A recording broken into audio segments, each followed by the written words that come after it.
nesta categoría recae na Mostra Internacional de Teatro Cómico e Festivo de Cangas. Fundada no ano 1984 pola Asociación Xiria, é hoxe unha das principais referencias escénicas de Galicia e do panorama estatal. Cunha aposta clara polo humor como linguaxe universal, transforma cada verán a vila de Cangas nun gran escenario ao aire libre, ocupando espazos tan diversos como as prazas, as praias, os mercados ou mesmo o mar. Esta innovadora forma de entender o teatro atrae a milleiros de persoas e crea unha conexión única para o público coa creación contemporánea. Ademais, a mostra foi pioneira en materia de igualdade, porque foi o primeiro festival estatal en aplicar a paridade na súa programación. Ben, pois para facer a entrega deste galardón contamos con dona Rosario Álvarez, presidenta do Consello da Cultura Galega. Damos un forte aplauso para recibirla.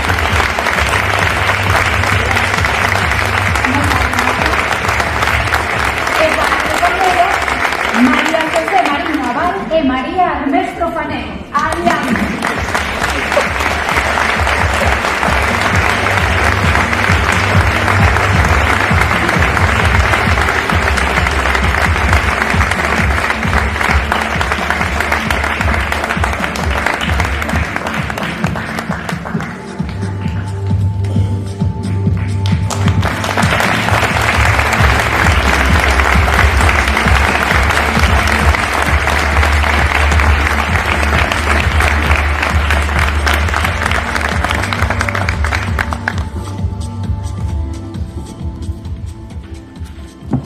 Bueno, pois eu, como son bella, vou ler. Encantaríame, pero non podo. Boas tardes, presidente, conselleiro, autoridades, entidades premiadas, amigas e amigos. Grazas, moitísimas grazas ao xurado por este premio. É emocionante para todas e todos nós, é unha verdadeira honra recibir o maior recoñecemento que se outorga o talento e o esforzo creativo no eido da cultura galega. Esta mostra que hoxe premian susténtase nunha robusta estrutura de tecido humano, artístico, social e cultural. Naceu cando a democracia aínda estaba no berce e o país buscaba sair do ermo cultural xerado pola brutal ditadura franquista. Un tempo no que asociacións, artistas, xentes do teatro, da cultura e cidadanía en xeral atoparon fórmulas para subsistir a ese ermo e tecer a base do que hoxe somos e que latexa no corazón desta mostra, cuarentona, pero chea de enerxía. Herdamos un fantástico legado que cremos soubemos recoller e traer ao século XXI, ampliado, mellorado e coa mirada posta no futuro, nas vindeiras xeracións.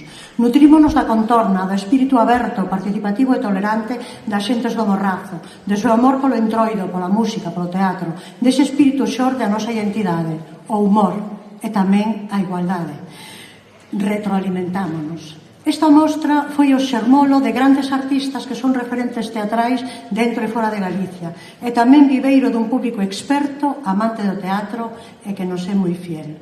Semella incrível que un evento cultural organizado nunha vila de 26.000 habitantes teña tanta repercusión e un éxito tan rotundo como se celebrase nunha gran cidade, nunha gran urbe. Se en Cangas soubemos explotar os nosos talentos, convidemos tamén a outras vilas e aldeas a facer do propio algo universal. Arte e cultura accesible nas cidades e no rural.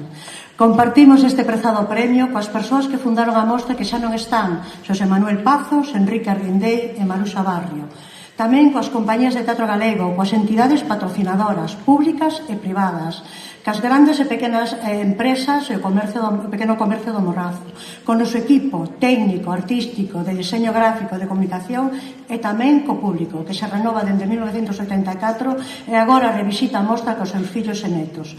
Todos eles fan posible o éxito deste evento. Rematamos xa con humor, señor conselleiro. Sacamos o chapeu do bufón para facerlle unha cariñosa suxestión, que estes premios, os máis importantes que se outorgan na cultura de Galicia, teñan unha dotación, pasen a ter unha dotación económica e a poder ser que sexa con carácter retroactivo para este ano. Grazas.